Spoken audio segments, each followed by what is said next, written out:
नमस्कार, myself Dr. Saubhagya Ranjan Kara, MDS in Public Health Dentistry.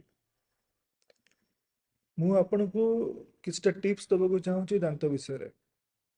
ଆଗକୁ ଆମେ କଥା ହେଇଛୁ ଯେ କେମିତି ଦାନ୍ତର ଯତ୍ନ ନିଆଯାଏ, ଦାନ୍ତ ରୋପଣ କେମିତି କରାଯାଏ।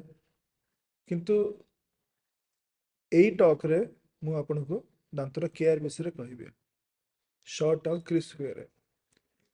ତାହେଲେ ମନେ ରଖିଥାନ୍ତୁ, ଦାନ୍ତକୁ ଏକ ନମ୍ବର ଟିପ୍ସ, ଦାନ୍ତକୁ 2 ଥର ବ୍ରଶ କରିବେ। 2 ନମ୍ବରରେ ଦାନ୍ତ ସନ୍ଧିକୁ କ୍ଲିନ୍ କରିବେ ଫ୍ଲସ୍ ମାଧ୍ୟମରେ। 3 ନମ୍ବରରେ ଖାଇଲା ପରେ କୁଳୁ କରିବେ। 4 ନମ୍ବରରେ ସୁଖାଦ୍ୟ ଖାଇବେ, କୌଣସି ତେଲ କି ଡିପ୍ ଫ୍ରାଏ କି ଖାଦ୍ୟକୁ ଆଭଏଡ଼ କରିବେ।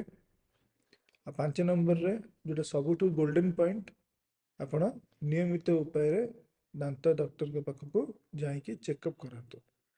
ପ୍ରତି 6 ମାସକୁ ଥରେ ଦାନ୍ତ ଚେକଅପ୍ କରାଇଲେ ଆପଣ ଦାନ୍ତର ଯେଉଁ ଲୁଚା ରୋଗ ଅଛି ତାହା ଡକ୍ଟରମାନେ अर्ली डायग्नोसिस और प्रॉम्प्ट प्रिवेंशन और रेफरल କରିକିନି ଟ୍ରିଟମେଣ୍ଟ କରିପାରିବେ। थैंक यू सो मच, धन्यवाद।